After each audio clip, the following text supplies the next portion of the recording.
Olá, muito boa tarde a todos. Sejam muito bem-vindos ao primeiro webinar do Hospital Aliança. Eu sou Verena Campelo, do setor de marketing, e na primeira edição do nosso webinar trazemos como um dos temas a economia da saúde em tempos de pandemia, palestra que será ministrada pelo economista e gestor em saúde que acumula experiência de CEO nos hospitais 9 de Julho e Samaritano, senhor Luiz De Luca. Durante o evento, os participantes eles podem enviar perguntas para o nosso WhatsApp através do número 719-8124-3431 e o número ele também vai estar salvo aqui na nossa tela, tá? Em seguida, a palestra do senhor De Luca, teremos o painel sobre o medo, a irracionalidade e o excesso de informação durante a pandemia, no qual contaremos com os painelistas Dr. Reinaldo Brant, ex-presidente da Sociedade Mantenedora do Hospital Israelita Albert Einstein e do conselho da mesma instituição, Dr. Raimundo Paraná, hepatologista e superintendente médico do Hospital Aliança, o senhor Albérico Mascarenhas, ex-secretário da Fazenda do Estado da Bahia e superintendente operacional do Hospital Aliança, e Dr. Luiz Cláudio Correia, coordenador do Serviço de Cardiologia do Hospital Aliança. Vou repetir para vocês o número de WhatsApp, caso queiram enviar suas perguntas, é o 719-8124-3431. Esse telefone também vai ficar salvo aqui na nossa tela. Agora eu passo a palavra para Dr. Álvaro Nonato, cirurgião oncológico e diretor de relacionamento com o corpo clínico do Hospital Aliança, que fará a mediação do evento hoje. Dr. Álvaro, boa tarde. Eu preciso fazer um reconhecimento antes de nós começarmos. Quando o Luiz mencionou, ou quando ele elogiou a escolha do tema, eu preciso, com relação a isso, dizer que ele participou da elaboração desse tema. Quando nós estávamos montando o webinar, a gente consultou alguns colegas e Luiz deu uma contribuição importante na elaboração e na escolha do tema. E foi um tema que foi pensado com foco nos médicos do corpo clínico do hospital, dos demais colegas e profissionais, na medida que o tema traz, como já foi anunciado por Verena, nossa host, traz elementos centrais da crise, como, por exemplo, o impacto econômico, os temores pessoais e profissionais que ocorrem durante qualquer tipo de crise, a quantidade e a qualidade de informações, como foi mencionado por Paraná e Dr. Brant, a racionalidade ou irracionalidade científica. Tudo isso foi pensado do ponto de vista utilitário, digamos assim, para que fosse ou que seja discutido, como será muito profundamente discutido nos próximos minutos, e pensando sempre em tentar contribuir, em ajudar os nossos colegas que atravessam essa jornada difícil com todos nós. Mas, apesar de nós termos centrado nossa atenção nesses elementos, eu não tenho nenhuma dúvida, mas nenhuma dúvida mesmo, que vão aparecer também várias colocações com relação às oportunidades que aparecem durante as crises. Como aproveitar essas oportunidades? Não tenho dúvidas que abordaremos esse tópico também, e até me lembro de uma leitura que fiz aí nas últimas semanas, onde encontrei uma citação atribuída a Winston Churchill, grande líder da segunda, talvez um dos maiores ou o maior líder, reconhecidamente, da Segunda Guerra Mundial, e nessa citação ele disse que nunca se deve desperdiçar uma boa crise. Nunca se deve desperdiçar uma boa crise. Tenho certeza que ele disse isso no sentido de aproveitarmos as oportunidades que as crises nos oferecem. Além do enfrentamento, saber reconhecer como crescer, como melhorar como pessoa, como profissional, ou seja, aproveitar de fato as oportunidades. É esse conjunto de temas, de assuntos que a gente quer e vai discutir nos próximos minutos. E para a gente começar bem, para a gente começar com chave de ouro, a discutir tudo isso, especialmente do ponto de vista da economia, do impacto da economia na saúde, eu queria convidar, então, De Luca, que já se apresentou para nós, já foi apresentado pela nossa host, e ele agora vai usar os próximos 15 minutos para trocar suas ideias conosco no que diz respeito à economia da saúde em tempos de pandemia. De Luca, a palavra é sua. Muito obrigado, Álvaro. Eu vou contextualizar, e nós não vamos entrar aqui em indicadores nem micro nem macroeconômicos, mas vamos trabalhar com os agentes que movimentam a economia na saúde, que efetivamente é um dos mais complexos. Então, eu gostaria de vocês pensassem o sistema da saúde no centro e o que orbita dentro da saúde. Então, o primeiro ponto que orbita na saúde, pois eu vou chegar na parte de prestação de serviço por último. A gente tem toda uma indústria que fornece equipamentos e insumos. Como é que estão hoje essa indústria. Então, para nós que vivemos no primeiro momento, né, e eu acho que é primeiro, pelo menos no meu conhecimento, em 35 adicional, que pandemia, evento da população, mas ameaça fortemente aqueles que são os prestadores de serviço. Né? Poucas vezes na nossa história nós percebemos uma dificuldade ou medo, né? O medo, obviamente, é devido às circunstâncias da prestação de serviço para os seus profissionais. E vamos imaginar que aqueles que são, talvez pela sua carreira, pela sua experiência, né, ou com o tempo, que é a característica da carreira médica, né, naturalmente, pelo tempo, principalmente dependendo da idade, né, ele se vê automaticamente classificado como grupo de risco. Né? O cirurgião, como o Dr. Brandt colocou, né, o Dr. Paraná, né, que são profissionais, professores, automaticamente eles entram no assim, vocês já estão de lado, vocês são grupo de risco, cuidado.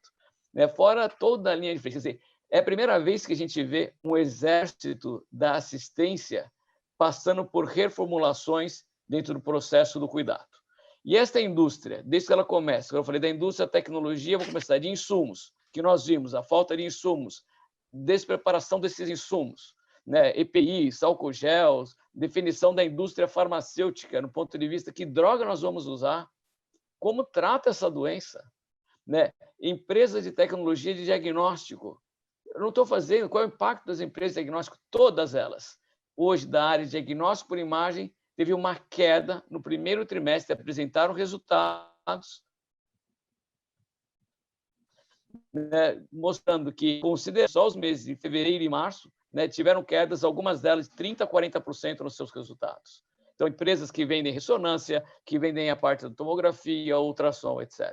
Empresas que trabalham com dispositivos médicos, né, de implantes, marca-passos, caíram também. Nunca nós vemos esse modelo dentro da indústria de saúde, essas empresas sofrerem tanto. Vou falar na área oncológica, indústria de medicamento oncológico, consumo, né, do material oncológico diminuiu, porque está sendo postergado alguns tipos de pacientes que seriam para começar o seu primeiro tratamento, onde você fala mensuração da primeira consulta do paciente oncológico. Eu tenho conversado com os centros oncológicos, caiu 48%.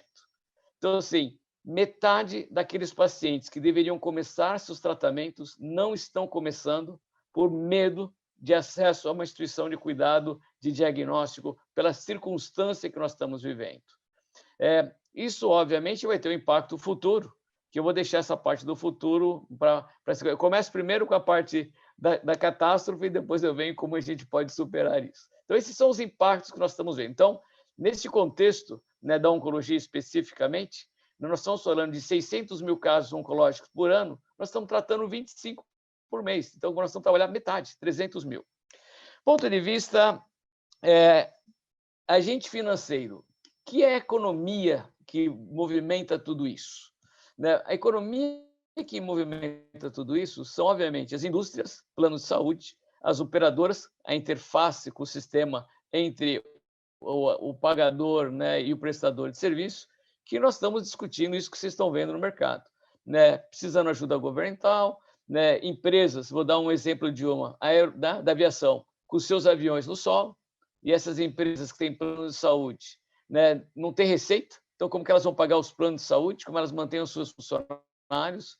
Então, a ajuda que o governo tem dado nesse impacto de como vai estar trabalhando, né, esse grupo de funcional que vai ter que diminuir, obviamente, a frota, como a gente vai retomar essa frota. Então, um exemplo dessas indústrias que tem um impacto, do ponto de vista econômico das suas receitas e, obviamente, dos seus funcionários e vidas para o sistema de saúde.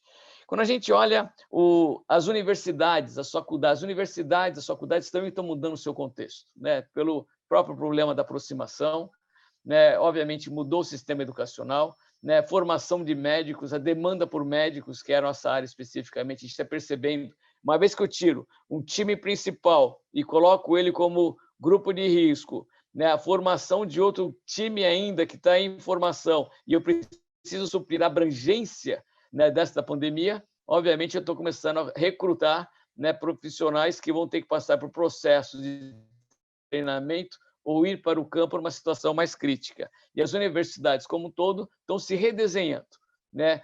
Eu tenho colegas, tenho sobrinhos que estudam fora, já dizem assim, olha, você não volta mais este ano, né, para a universidade. Nos Estados Unidos, meu sobrinho estuda numa universidade lá, fala assim, você não precisa voltar até setembro, outubro do próximo ano, vai ser tudo por ensino à distância. Então, um redesenho de toda essa estrutura que afeta a nossa economia como um todo, afeta os agentes pagadores, afeta esta receita. A área de tecnologia que nós estamos discutindo, assim, que linha nós vamos? Os institutos de pesquisa estão sendo, né, um pouco mais globalizado, nós temos uma situação global que ela está descentralizada. Em vez de nós estarmos unidos por razões políticas, né, essa globalização que a gente vê na proliferação do vírus, ela não está unida na resolução dos problemas. A gente vê focos de informações de um lado, de outro, América, Europa, Ásia, em vez de poder estar isso mais próximo se fosse uma unidade de fato global. Quando a gente começa a trabalhar o aspecto dos prestadores, o que a gente tem visto nesse momento? A gente vê uma queda absurda, né, no movimento do fluxo do hospital, especificamente nas unidades hospitalares que não são tratamentos do Covid, como já falei, na área oncológica, na área cardiológica, né, eu tive um contato com o Instituto do Coração há 2 semanas atrás, onde os seus tratamentos diminuíram. Foi publicado recentemente que o número de infartos nos Estados Unidos, né, de acidentes coronarianos aumentou em 800% comparado ao ano passado, isso na cidade de Nova York. A gente vê uma queda, já falo assim, não tem, se a Medtronic ou outras indústrias caíram seus rendimentos, que não estão vendendo marca-passo, você não está vendendo catéteres, eu não tenho feito exames diagnósticos na parte hemodinâmica. Então, todo este contexto nunca foi visto, né? É um contexto que a gente fala assim, poderia ser a tempestade perfeita, eu acho que a tempestade mais do que perfeita, porque a gente nem sabe como que passa essa tempestade. Agora, o que a gente começa a perceber? A gente começa a perceber que tem, obviamente, desses grupos, a gente vê 2 tipos de grupos na área de prestação de serviço. E eu não queria desassociá-los, embora eles estão, o público e o privado.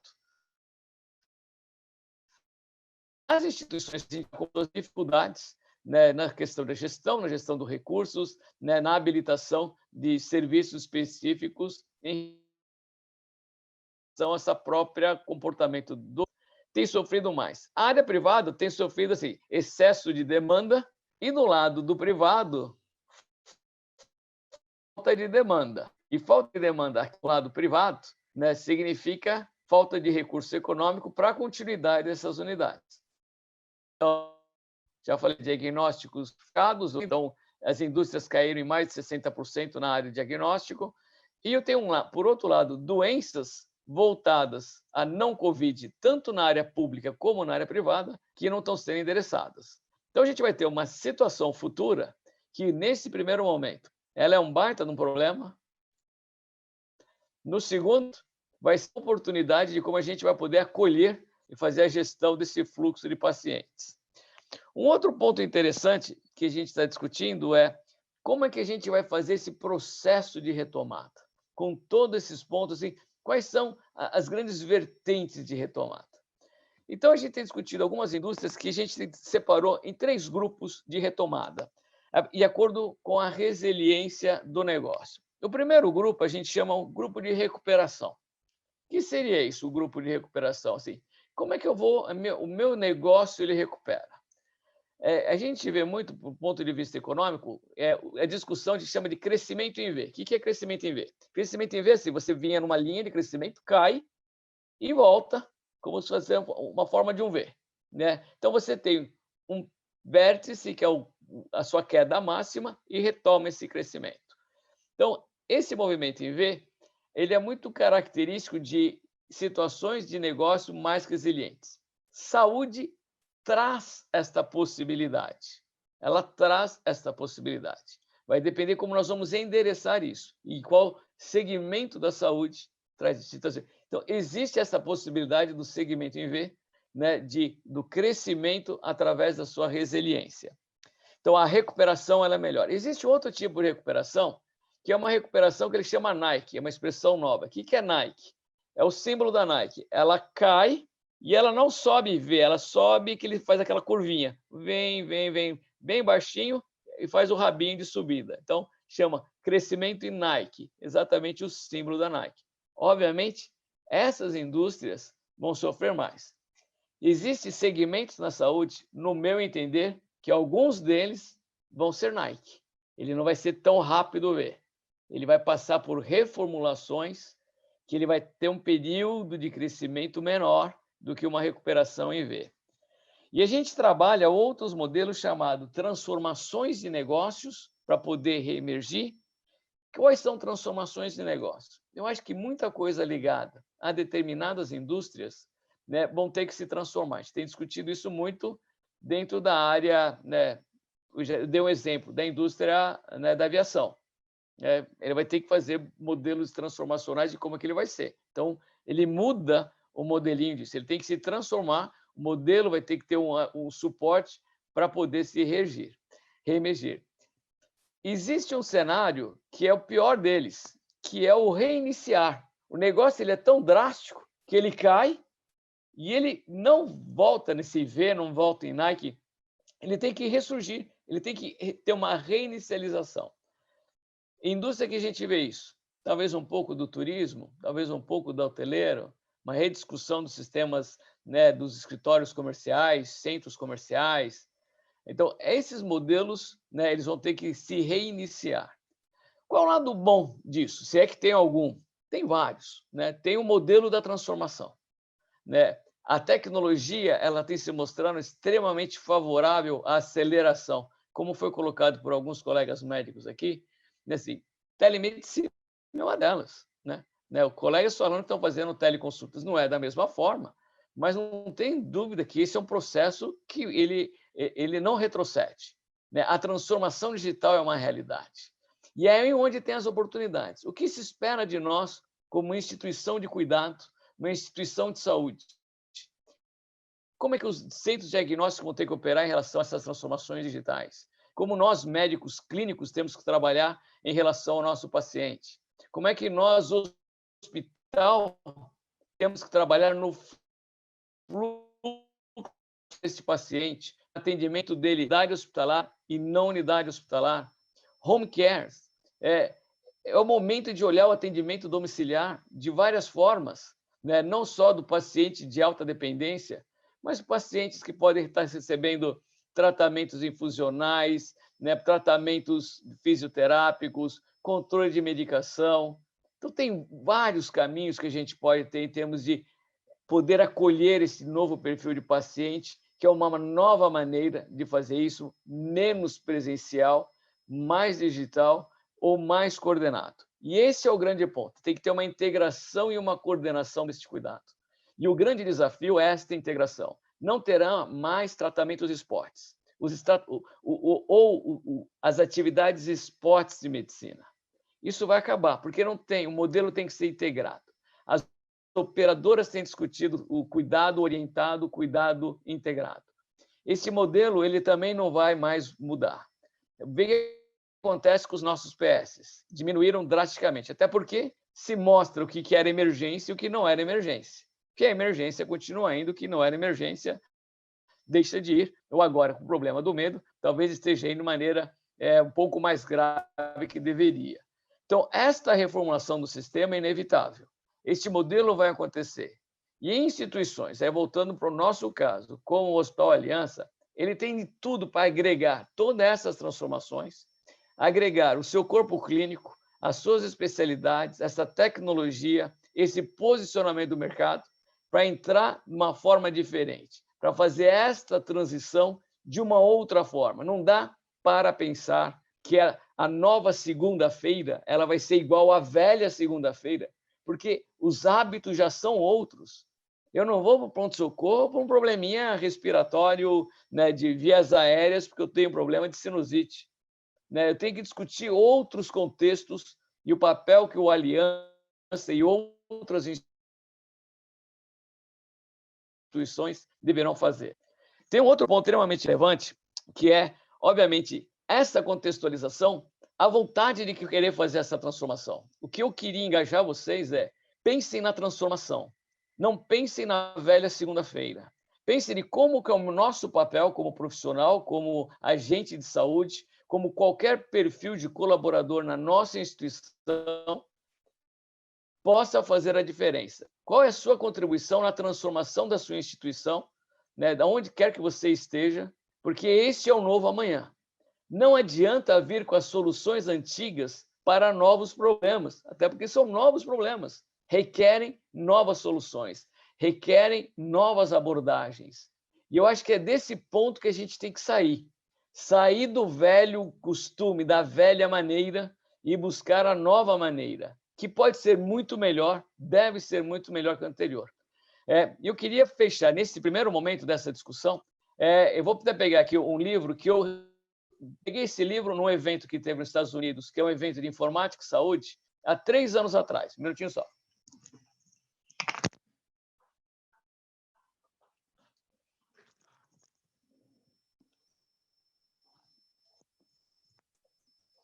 Eu deveria ter deixado esse livro mais na frente.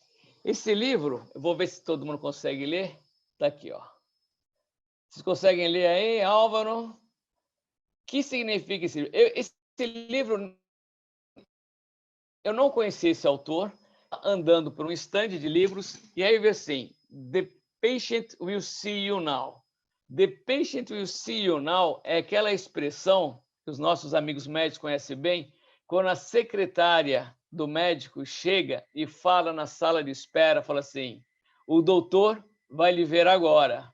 É a mudança de falar assim, o doutor, a secretária vai chegar agora para o seu doutor e fala assim, doutor, seu paciente vai vê-lo agora.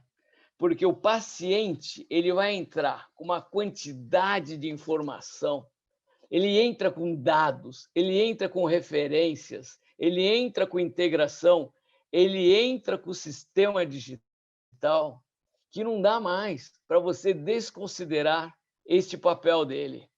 E esta é a visão que nós temos que ter dos nossos pacientes. Como que nós vamos integrar todo o nosso conhecimento, todo o nosso cuidado para essa nova etapa. E esta é a nova etapa, que nós estamos sendo forçados a isso. Esse livro, há 3 anos atrás, ele estava num canto, legal, isso é futuro. Hoje é a nossa realidade. E outro ponto que eu quero fechar, eu participei de um webinar esta semana, dos hospitais norte-americanos, que é o Brigham Women de Boston e o Massachusetts General Hospital. E olha que eu trabalhei em empresas multinacionais, europeias e americanas, na área de diagnóstico, e a gente sempre viveu o que é a médica hospitalar tecnológica dessas instituições. É a primeira vez que eu escuto dessas 2 instituições dizendo o seguinte, nós temos que trabalhar o virtual care, né? Nós, instituições hospitalares, temos que entender que o virtual care é uma realidade. Qual é o papel da instituição? Como que as nossas instituições podem ser apoio a esse processo de assistência no momento que ela tem que ser intra-hospitalar e o momento que ela não tem que ser hospitalar? Qual é a integração do cuidado que nós temos que fazer com isso? Como são os agentes de acompanhamento desse paciente? Esse paciente, mais uma vez, ele não é spot, ele não é uma ida para um exame, né, ou para um diagnóstico, ou para um pequeno procedimento ou um grande procedimento. Ele é uma integração de eventos. E essa integração de eventos é constante. Então, essa é a grande mudança que eu acho que, para nós, agentes da saúde, traz uma grande oportunidade. Então, eu vejo que é um momento que foi tudo muito acelerado, mas para nós, principalmente em instituição, como a Aliança, temos tudo para sair muito melhor de como nós entramos nessa crise. Doutor Álvaro, por um momento, acho que é suficiente dentro dos meus 15 minutos que me foi dado, hein? Você está em mudo, Álvaro? Álvaro, você está em mudo? Opa. Estão me ouvindo agora? Meu microfone... Pronto. Eu estava dizendo, De Luca, que foi excelente essa abertura, né? Eu esperava que você aquecesse nossas turbinas, mas você quase explodiu as turbinas todas. É excelente. E eu estava tentando aí tirar uma mensagem central da sua fala, e como eu sou gestor de corpo clínico aqui na Aliança, consegui entender que você defendeu, ou você afirmou que a integração entre médicos e hospitais, entre o corpo clínico e o hospital, vai ter que se dar numa velocidade e numa intensidade muito maior do que se dava na fase da era pré-pandemia. Não tenho nenhuma dúvida, acho que você deixou isso aí muito claro. Muito bom. Parabéns aí pela abertura e eu tenho certeza que todos estão aproveitando muito o que já está acontecendo até agora. E, por falar em nossos participantes, eu queria só aproveitar para comunicar que nós estamos com mais de 200 pessoas inscritas no nosso webinar, o que mostra a força da marca Aliança e a credibilidade que os nossos convidados têm junto à nossa comunidade. E sejam todos bem-vindos, aqueles que chegaram depois da abertura, sejam todos muito bem-vindos ao nosso seminário. Bom, eu vou agora conduzir uma série de perguntas que eu organizei mais ou menos na linha da fala de De Luca. Algumas perguntas têm uma relação direta com o enfrentamento da pandemia, da crise, e numa segunda rodada as perguntas vão focar mais no retorno à normalidade, né? na retomada da normalidade. E eu vou começar agora, então, a primeira rodada. Vou começar com o Albérico. Pode ser, Albérico? Posso começar com você?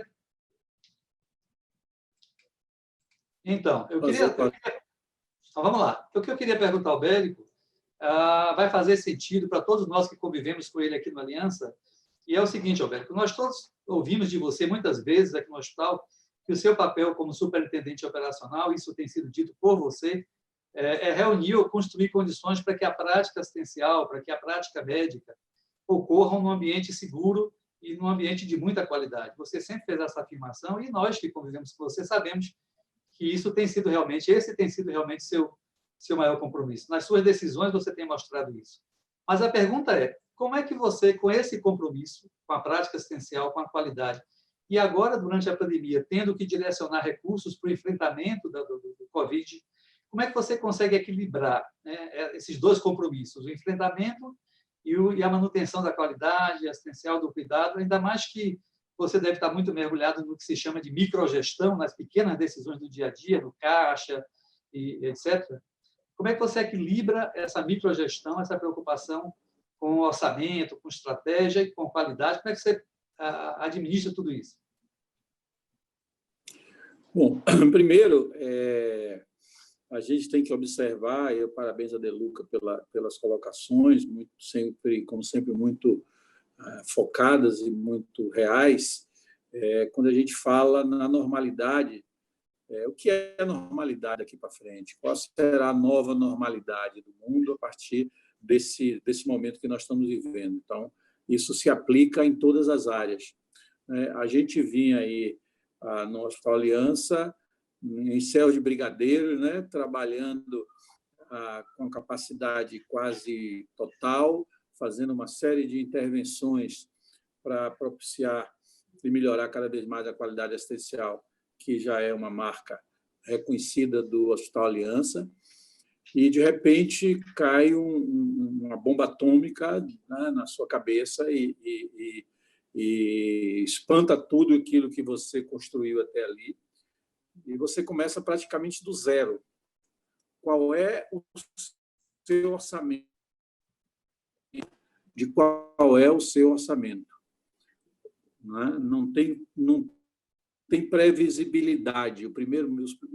Os 15 dias finais do mês de março, a segunda quinzena de março e o mês de abril, foi um período absolutamente sem previsibilidade. Você não sabia o que acontecia. O hospital, que tinha uma ocupação de 85%, 90%, de repente cai para 30%, 35%, a sua receita cai 2/3 e a sua despesa se mantém, né? Sua despesa fixa se mantém, e você, ao mesmo tempo, tem o desafio de gastos extras, de despesas extras para manter a qualidade e, sobretudo, para enfrentar esse novo momento. Então, nos primeiros dias, por exemplo, foi de enfrentamento à questão das EPIs. É como todo mundo correu ao supermercado para... Isso acontece, quem já teve a oportunidade de presenciar um furacão aí nos Estados Unidos, por exemplo, na semana anterior, o mercado fica completamente vazio, todo mundo vai lá e compra tudo que é possível, que estoca. E aqui aconteceu a mesma coisa, houve essa guerra aí pelos EPIs, subiram de preço, e nossa equipe de enfrentamento completamente assustada pela possibilidade de não ter os equipamentos necessários para esse momento. Então, o primeiro grande desafio foi esse aí, conseguir trazer e conseguir adquirir os EPIs suficientes para a gente passar por essa fase. Eu acho que, graças a Deus, a gente conseguiu atingir esse objetivo. No segundo momento, é você enfrentar e manter a qualidade e manter a moral, como dizer assim, do time, manter o time aceso, manter o time pronto para atuar, jogar, já que estava no campo, não saímos do campo hora nenhuma, pelo contrário. E aí nós adotamos uma série de medidas que acredito que a área assistencial do hospital e a área também operacional, a área administrativa, a área de apoio sentiu, a marca Aliança, o cuidado que o Aliança sempre teve com seus pacientes, seus funcionários, isso foi colocado de uma forma prioritária, né? E uma série de ações a gente conseguiu manter o time com a moral alta. Por exemplo, a gente tomar a deliberação de trazer para o hospital todos os nossos funcionários que precisassem de apoio médico, né? Inicialmente, aqueles que apresentavam sintomas de Covid serem atendidos na nossa unidade, no PA, independente do plano de saúde que ele tinha. E, no segundo momento, conseguimos enquadrar que eles também passem a ser atendidos no Hospital Aliança, se por acaso eles precisarem de uma internação, e isso a Aliança vai assumir parte desse custo. Então, esse primeiro momento foi isso aí, a gente estruturar a casa e manter o nosso principal ativo, que são os nossos funcionários de moral alta, para que a gente conseguisse vencer essa fase.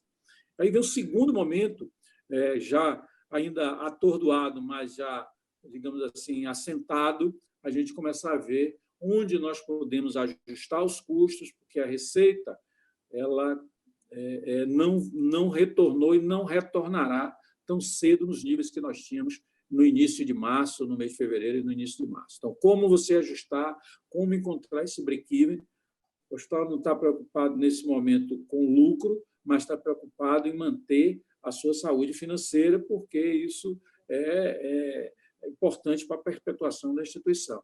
Nós, no primeiro momento, cuidamos do caixa, proteger o caixa, porque quem é da área financeira sabe que 90% das empresas quebram por caixa. Então, essa foi a primeira grande ação, cuidar do caixa, manter o caixa, preservar, ver de que forma a gente mantinha isso. E, no segundo momento, ajustar os custos, e aí é que vem, Álvaro, que você fala dessa microgestão.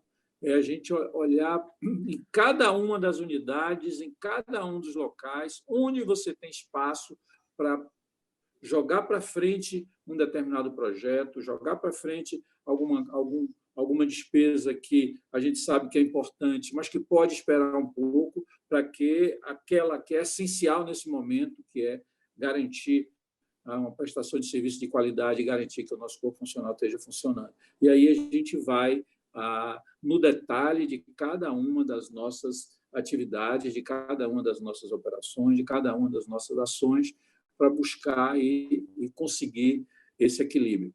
E tudo isso no momento novo, onde a gente faz, né, com uma outra estratégia completamente diferente daquilo que a gente vem fazendo até agora. Eu acho que aqui poucos de vocês viveram, mas eu convivi, até por estar na área pública na época, a época de inflação galopante, onde você não conseguia fazer um orçamento de menos de 2 meses.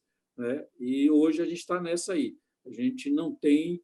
O nosso orçamento agora não é orçamento de 3 anos, é orçamento de 3 meses, e ajustado quinzenalmente, à medida que as coisas vão acontecendo. Então, esse é um grande desafio. Acho que a Aliança tem equipe técnica preparada para enfrentar esse desafio, não só na área assistencial, como na área operacional, e nós vamos vencendo por aí.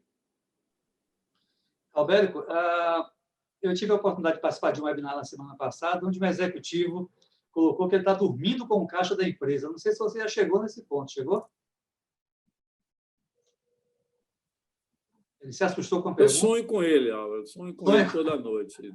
Alguém está levando o caixa aí. Mas olha, Alberto, Eu sonho com ele e acordo assustado. Quem está levando meu caixa? Eu tenho que segurar ele aqui. Mas olha, realmente é um desafio.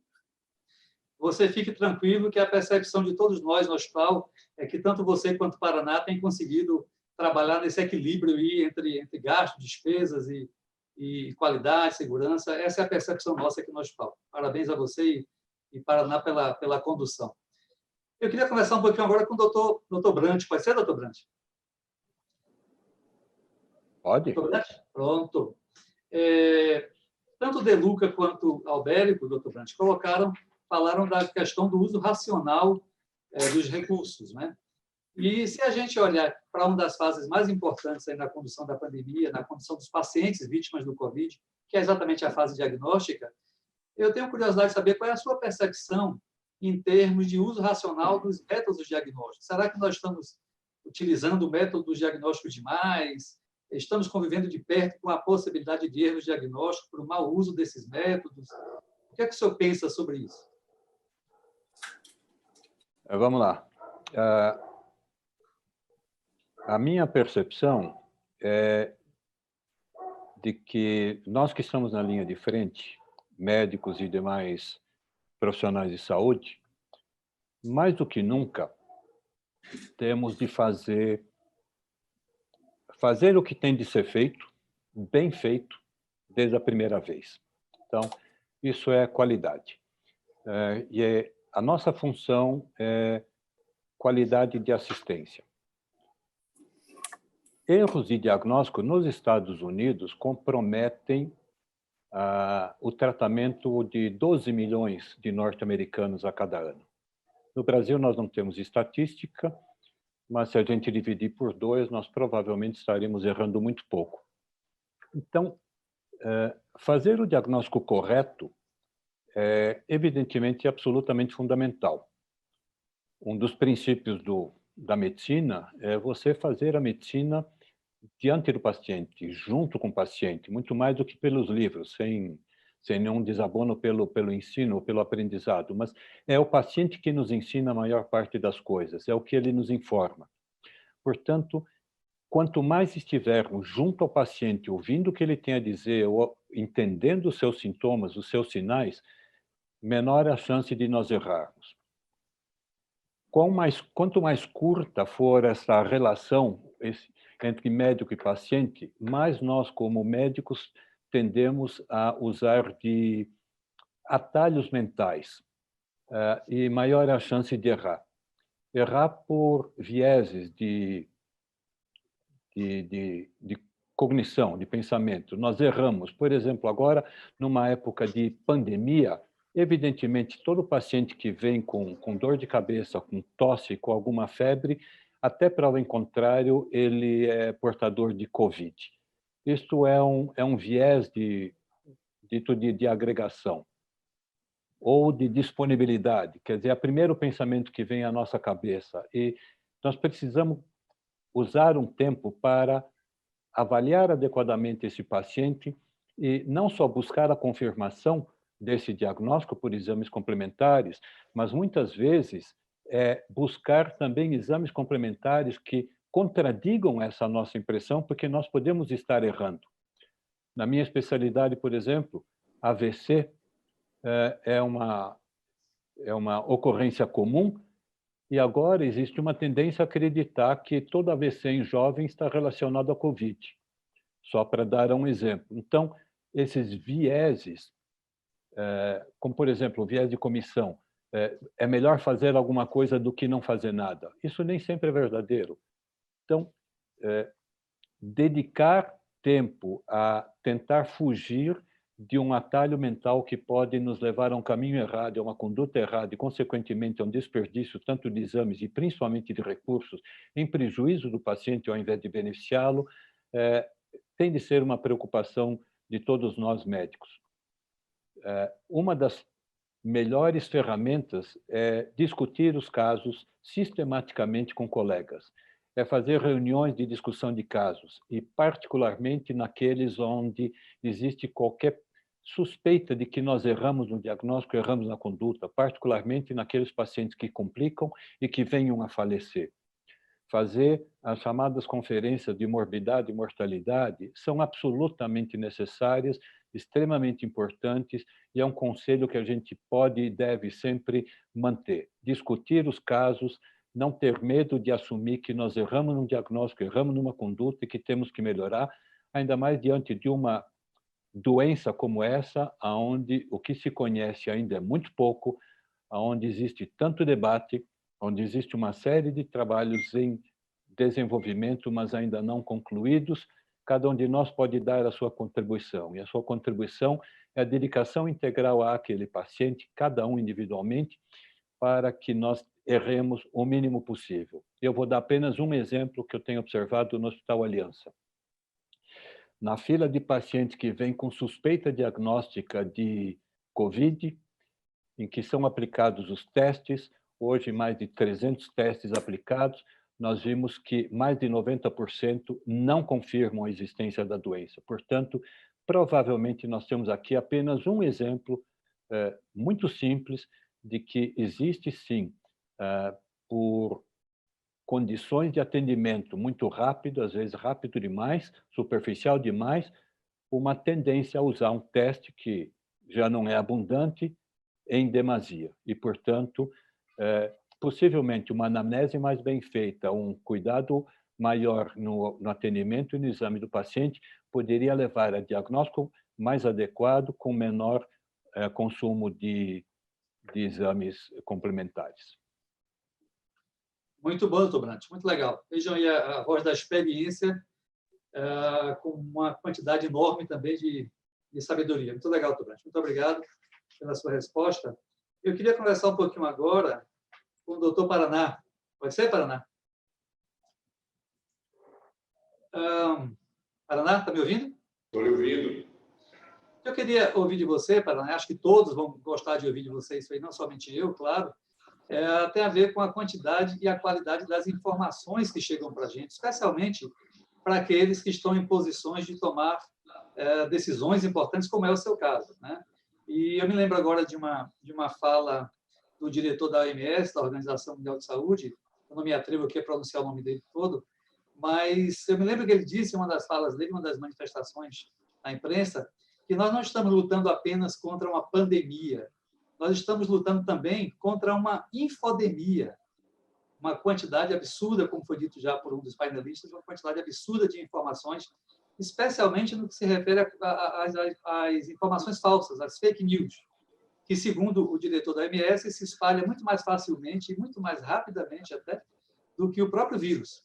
Então, Paraná, como é que você tem lidado como um tomador importante de decisões aqui no Aliança com essa quantidade de informações que chega para você? Como é que você separa aquela informação de qualidade, daquela inconsistência que não deve ser levada em consideração na hora de tomar uma decisão? Como é que você tem lidado com isso, Paraná?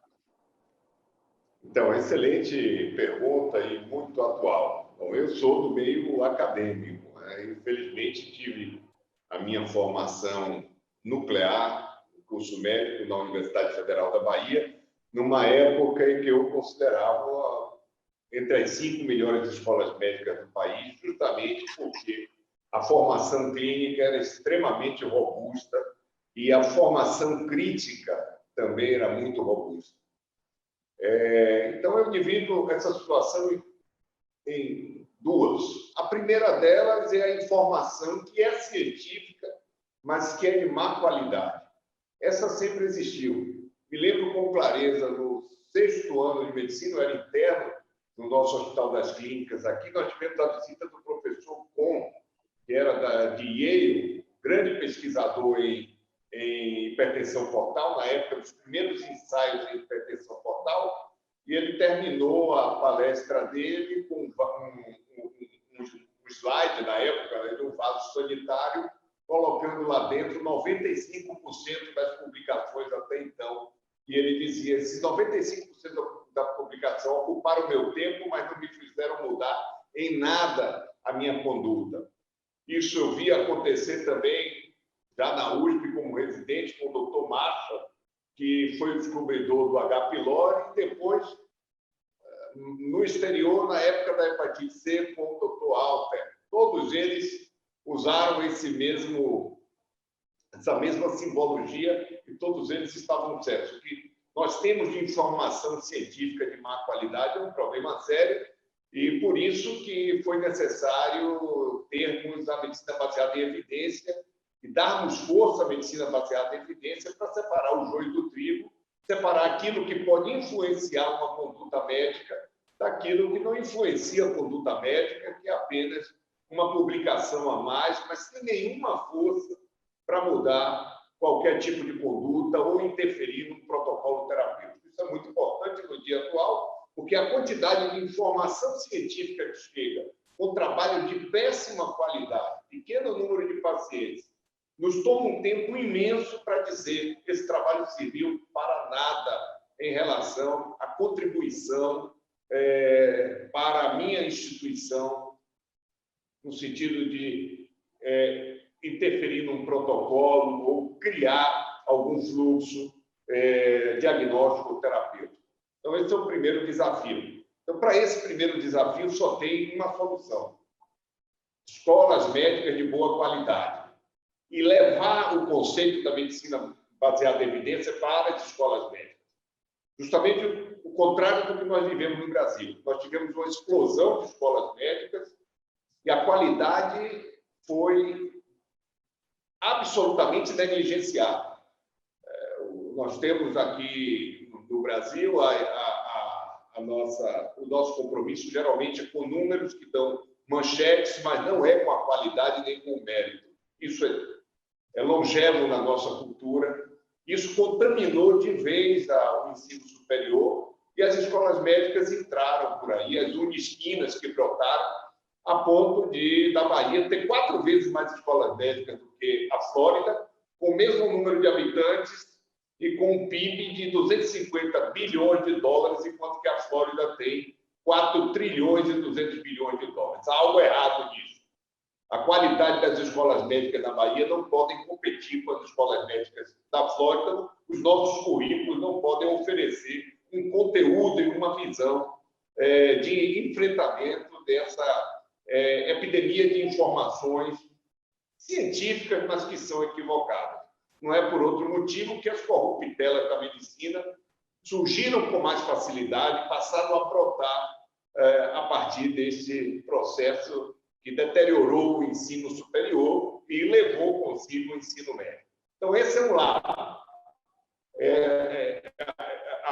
Houve agora a percepção de que a gente precisa formar profissionais melhores. Eu continuo dizendo, o problema do Brasil não é pouco médico, é a qualidade do médico que a gente forma e a inexistência de uma carreira clara para esse médico. No dia que nós corrigirmos isso, nós vamos poder fechar mais de 50% das nossas escolas médicas, nós vamos ter médico atendendo o país todo com qualidade, com discernimento. A outra questão, essa já veio com a informática, essa já veio inicialmente com a internet, mas ganhou força nos últimos anos com a rede social.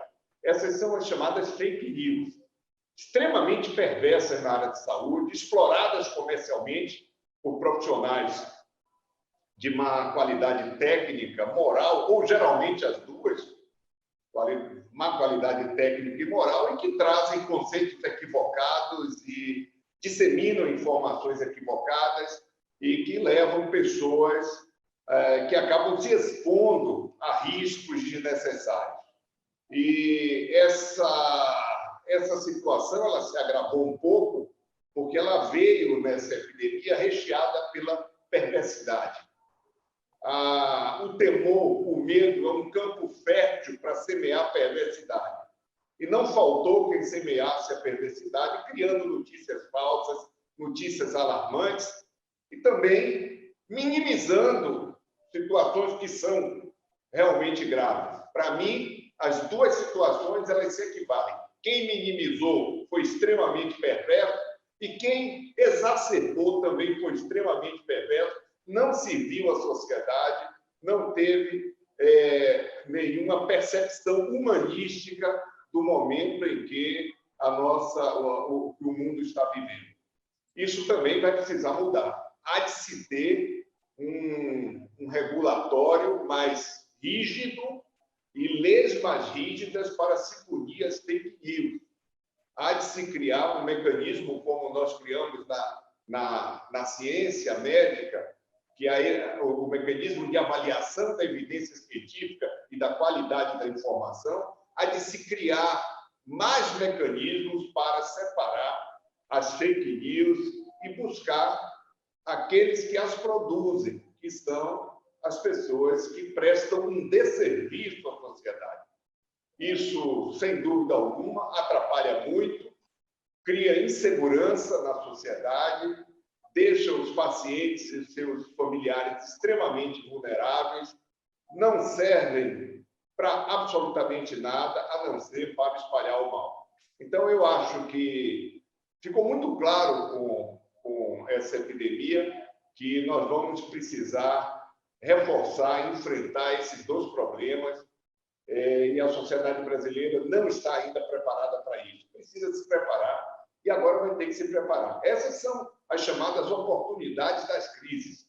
Toda crise ela traz algo, ela traz uma informação, ela traz uma mensagem que precisa ser decifrada tempestivamente, e não há dúvida de que após uma crise sempre há grandes mudanças. E eu anseio que nessas duas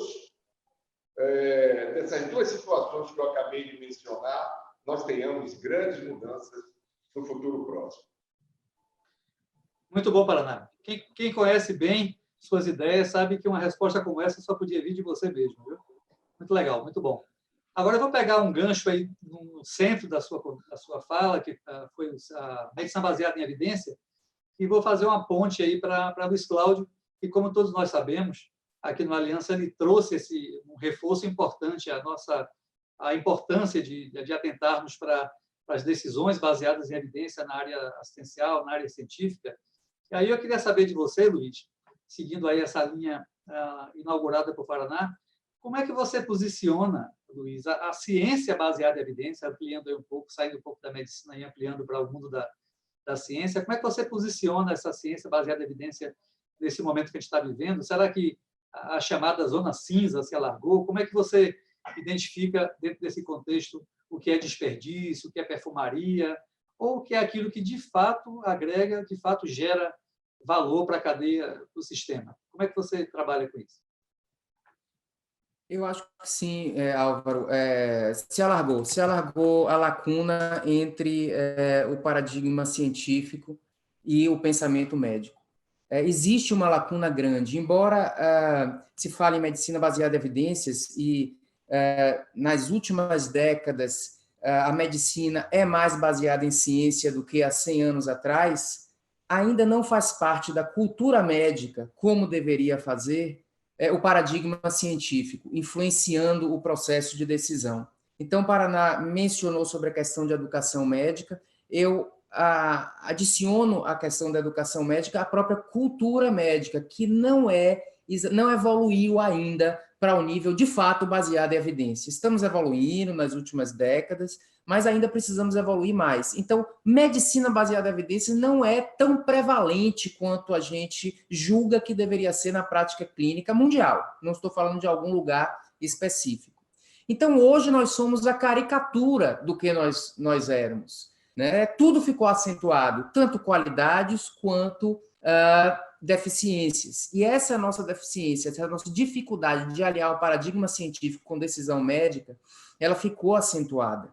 Então, os psicólogos mostram, e por que ficou acentuada, né?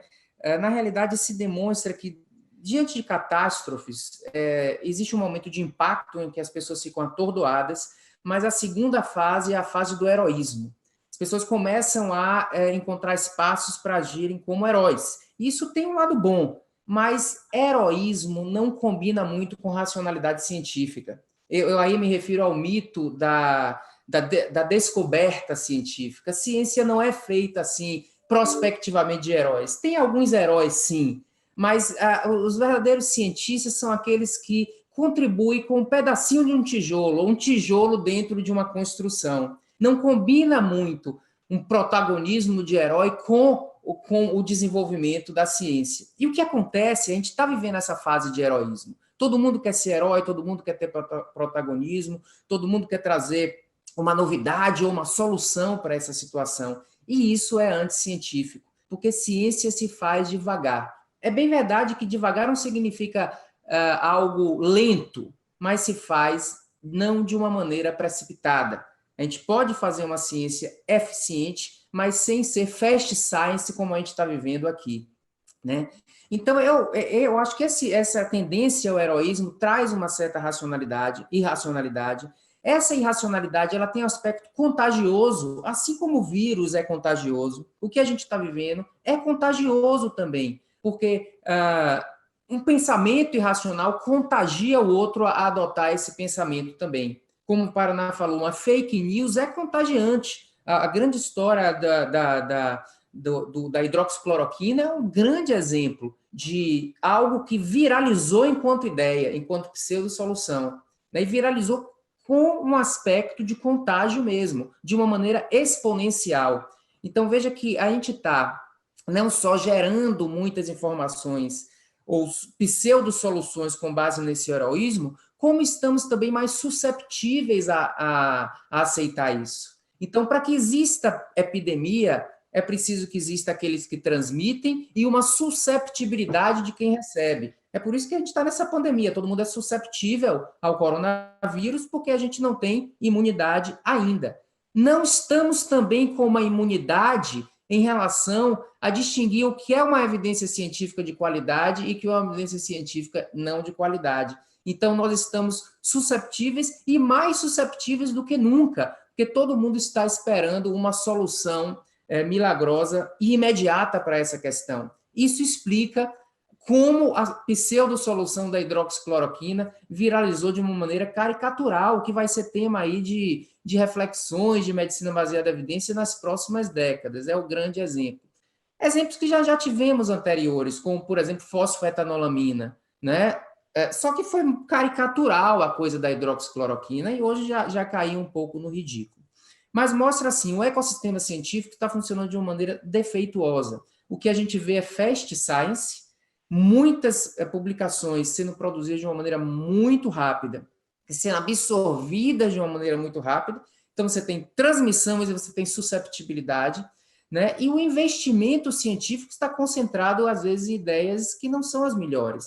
Por exemplo, existem 150, quase, ensaios clínicos registrados para testar a hidroxicloroquina. A maioria deles pequenos, sem poder estatístico, sem a metodologia adequada, sem grupo controle, sem cegamento. Ou seja, eles não vão responder nada. São 150 esforços científicos inúteis. A própria ideia ela já tende a ser inútil e é muita concentração em uma ideia só. Por quê? Vontade de protagonismo. De repente, todo mundo quis demonstrar que a hidroxicloroquina funcionava, né? Essa coisa do heroísmo. Então, o ecossistema científico, que já era defeituoso, agora com essa história de fast science, está mais defeituoso ainda, né? Os preprints, por exemplo. Preprints é um advento da ciência aberta. Serve para quê? Para demonstrar de uma maneira transparente a confecção de um artigo, no momento que ele está sendo confeccionado. Mostra transparência, mas não é para pegar um preprint e considerar que aquilo é uma publicação de qualidade. E isso é o que aconteceu. Aumentou em 100 vezes, não é 100% não, aumentou em 100 vezes o número de downloads nas bases de dados de preprints em relação ao assunto agora com essa pandemia. Então, você pega um conceito interessante, que é ciência aberta, e transforma numa coisa ruim, que é a liberação de informações como se fossem definitivas, sem ainda ser.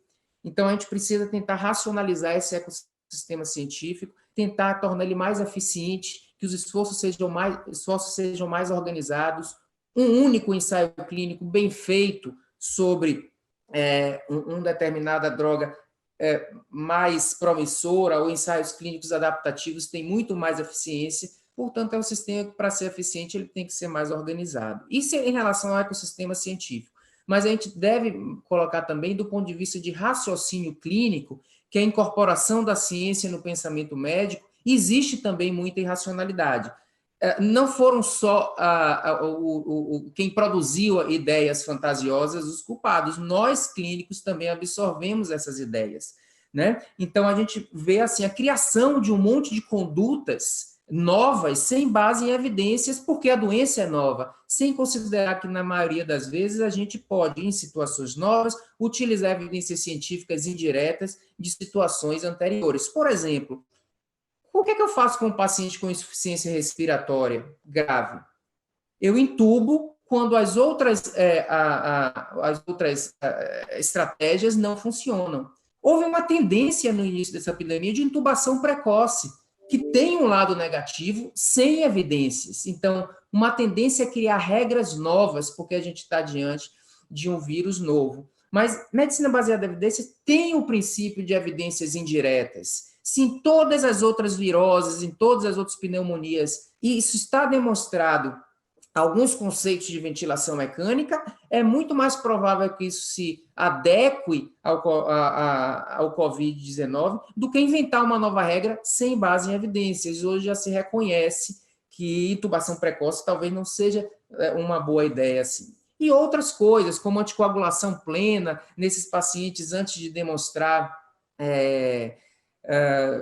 evento tromboembólico. Então, muitas regras foram criadas e hoje a gente já tem mais uma visão crítica em relação a isso. Então, também do ponto de vista do pensamento clínico, a gente ficou mais susceptível a fantasias, né? Mais susceptível a criar condutas não baseadas em evidências e mais susceptível a modificar de uma maneira inadequada condutas de outras condições clínicas. Ou seja, como é que está o protocolo de infarto hoje? Na medida do possível, devemos manter o mesmo protocolo de infarto, se a gente tiver condição, e não fazer 1000 adaptações em cada protocolo. Ou seja, a gente tem que tentar manter o que a gente tem de bom, bom ainda. E às vezes a gente vê uma certa irracionalidade na tentativa de mudar tudo, nesse heroísmo médico, prejudicando condutas em outras condições. Então, a gente, do ponto de vista clínico, também tem que pensar. E a última colocação que eu tenho é a irracionalidade em relação ao pensamento populacional.